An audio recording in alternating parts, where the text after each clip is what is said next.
The next thing that shows a little bit of difference between East and West is what's trendy or what's popular. In Western cultures, what tends to be popular is Asian culture. People love to go to a restaurant and use chopsticks, or they'll get a tattoo with Chinese characters on their skin. And they think, oh, this is really cool, this is amazing, it's so fun and exotic. But what's popular in Eastern cultures is going to a restaurant and using a fork.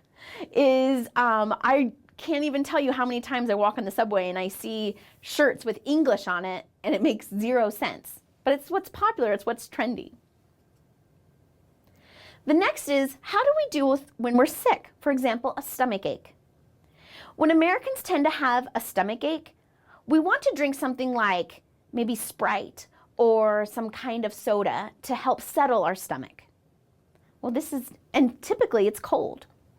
Well, this is definitely not true of Eastern culture. They tend to drink more hot drinks, wouldn't drink a sweet something, and definitely would not drink anything cold. The next is the way that we view life. In Western culture, we tend to be what is called an individualistic culture. We make decisions based on how it affects me. We make decisions based on how I can move forward in my life, and I don't really consider those around me. Whereas in Eastern culture, it's more of a collective society. When someone makes a decision, they will consider, how does it affect my parents? How does it affect my other colleagues? How does it affect the people in my group? And they will make that decision, maybe not for themselves, but for the group as a whole.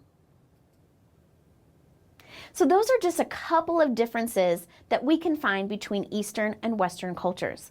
Now, I want to really point out that these differences, there's not a right and a wrong way to do any of these things. They're just simply different. And when we are aware of these things, it does help us to adjust to that culture better.